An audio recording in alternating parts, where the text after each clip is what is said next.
anlaşılmayan bir şey var mı?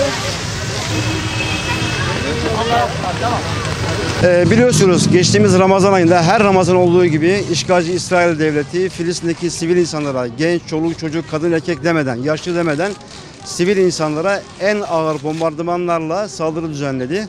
Mabetlere saldırılar düzenledi. Mescid-i Aksa gibi insanların, Müslümanların özeli olan, kutsal olan, kırmızı çizgisi olan Mescid-i Aksa'ya saldırılar düzenledi.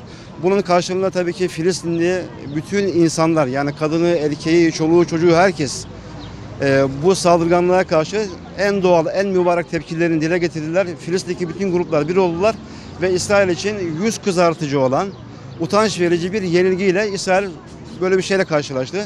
Belki de İsrail tarihinde bu en ağır bir yenilgi oldu. Bütün dünyaya rezil kepaze oldular. Biz bu İsrail'in saldırganlığını unutmadığımızı bütün dünyaya, özellikle Türkiye kamuoyuna ve bütün dünyaya biz bu mesajı vermek istiyoruz. İkinci mesajımız da Filistinli kardeşlerimizin gerçekleştirmiş olduğu canları pahasına zaferleri mübarek olsun diye biz buradan farklı bir etkinlikle, bir farkındalıkla oluşturarak dile getirmek için bugün motor gruplarıyla beraber İstanbul'un Tophane semtinden, niçin Tophane semti? Çünkü Tophane semti 2 gün önce kutlamış olduğumuz İstanbul fethinin de merkez üssüdür. Fatih Sultan Mehmet'in karaları buradan çıkardığı biliniyor. Fetih, Fatih kavramlarını bir araya getirdik. Fetih ve Fatih derken biz Kudüs'ü de, Mescid-i Aksa'yı da, Filistin tamamını da aklımıza getiriyoruz. Dolayısıyla bu manada Tophane semtini de bilerek seçtik. Buradan Eminönü'ne geçip orada bir basın açıklaması yapıp dağılacağız inşallah.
Musa şuradan şey yapsana. Canlı yayın atsana. Mikrofonlar yakın. Euzubillahimineşşeytanirracim. Bismillahirrahmanirrahim. Geçtiğimiz Ramazan ayında Filistin'deki İsrail'in saldırganlığını hepimiz öfkeyle izledik. Adlarına yerleşimci dedikleri Siyonist işgalciler Ramazan ayında saldırılarına ilk önce Şeyh Cerrah mahallesinde başladılar. Mescid-i Aksa sadece Filistinlilerin değil, Müslümanların özelidir, kutsalıdır. Mescid-i Aksa'yı savunmak için Filistinli olmaya gerek yok. Siyonist işgalcilerin Mescid-i Aksa'mıza yapmayı planladıkları Ramazan ayındaki baskınlara karşı anneler, babalar, genç kızlar ve erkekler ve hatta çocuklar dahi tüm Filistinliler el ele verdiler ve canları pahasına direnişe geçtiler. Kudüs'ten Gazze'ye, Ramallah'tan Filistin'in tüm bölgelerine kadar Filistinliler işgalcilerin her türlü saldırısına karşı direndiler. 250'nin üzerinde şehitimiz var. Bu şehitlerin 60'tan fazlası ise ne yazık ki çoluk çocuk.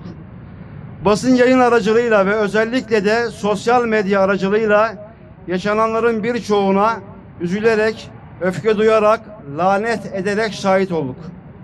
Fakat bir şeye daha şahit olduk ki Filistinlilerin direnişi karşısında işgalciler tek taraflı ateşkes ilan etmek zorunda kaldılar. Çünkü Filistinliler orada canları pahasına direnirken gerek bizler Türkiye'de gerekse de dünyanın farklı ülkelerinde her insan evladı işgalcilere karşı tepkisini dile getirerek gözdağı verdiler. Filistinli kardeşlerimiz yalnız olmadıklarını en üst perdeden hissettiler. Altını çizmemiz gereken bir husus var. İsrail, Yahudiler için bile ciddi bir sorundur. Bizler İsrail'in saldırganlıklarını unutmadığımızı bildirmek hem de Gazze'li kardeşlerimizin o mübarek zaferini kutlamak, uzakta da olsak yüreklerimizin aynı attığını ilan etmek için motorlarımızı bugün Eminönü'ne kadar sürdük. Zafer sürüşümüzün başlangıç noktası olarak da İstanbul fethinin merkez üssü olan Fatih Sultan'ın gemileri karadan çıkardığı yer olan Tophane semtini seçtik. Çünkü bizler fetihlerimizi ve fatihlerimizi anarken Kudüs'ümüzü, Mescid-i Aksa'mızı, Gazze'mizi hatırlıyoruz.